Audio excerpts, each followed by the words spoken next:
Салам достор, биздин каналга жазылыңыздар. Башкалар көрсөтпөгөндү биз көрсөтөбүз. Кыргызстанда саясий куугунтукталгандар көп.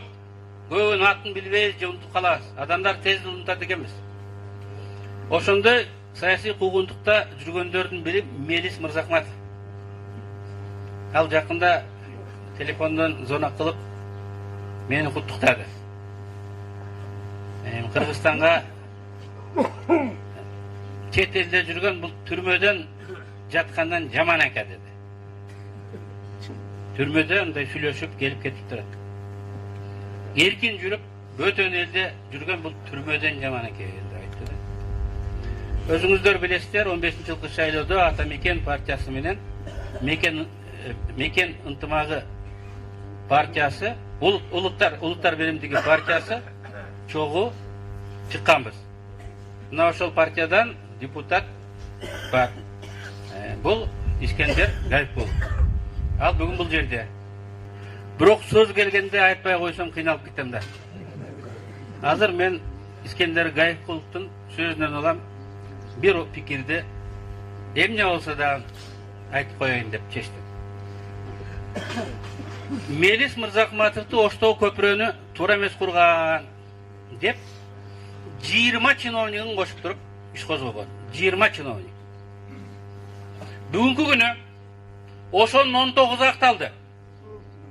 Ошолардын бири бүгүнкү генпрокурордун атасы. Кош акталды.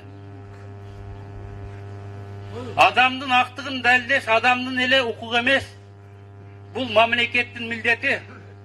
Эл билбесе да ошол генпрокурор билет. Атам акталды эле деп.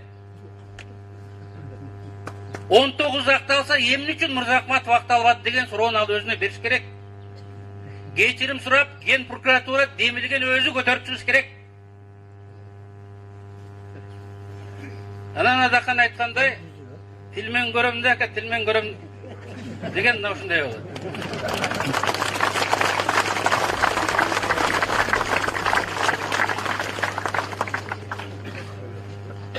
Жанар Акаев там бир ой айтты, мен ошону бир окуяны айткым келет, эч ким билбейт. Айгүл экөөбүз, мен аялым экөөбүз гана билебиз. Мага улам эле келип, айына 2 жолу жолуктурат. Ошо Атамбаевдин аялын тааныйт элек, тойдо чогултурчу элек. Ошо бир чыгып көрбөймүнбү деп. Мен жок, болбойт деп айтам. Кор болбойлу, суранбайлы, амаса камайт деп болбойт. Анан кайра эле сурайт. Карасам, арыктап жүдөп кеткен. Эмме элем айтып көрсүн. Анан айтып көр дедим. Анан телефондон сүйлөштүк.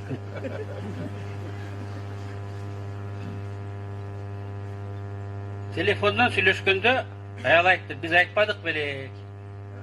Мойнуна алса, штраф менен чыгарып жиберебиз деп.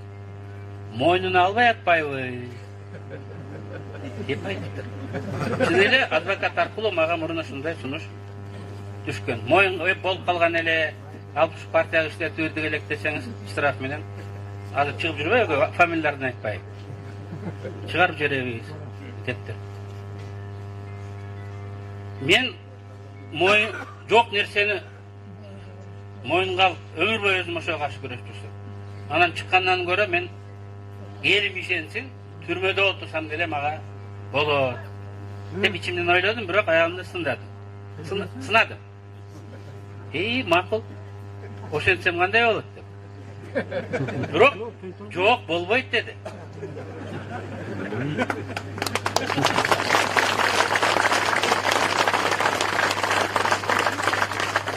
Анткени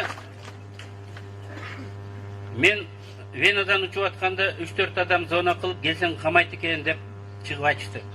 Алардын максаты бирөө гана болгон. Мен коркуп келбей калышам, ат өчөт. Бакылдаган текен суу кечкенде көрөбүз деп, бакылдаган текен суу кечкенде көрөбүз деп, ба деп жиберди. Деп айтма.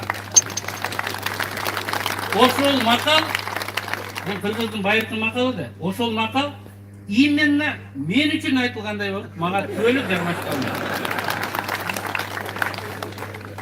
Андайга мен жол берсем, балдарымдын гана эмес, урматтуу жедештер, силердин да жүзүңөр жарык болмок эмес. Таласка барсаңар, башкага барсаңар деле айтма. Каяктан? Акман, База көргөн. Деп.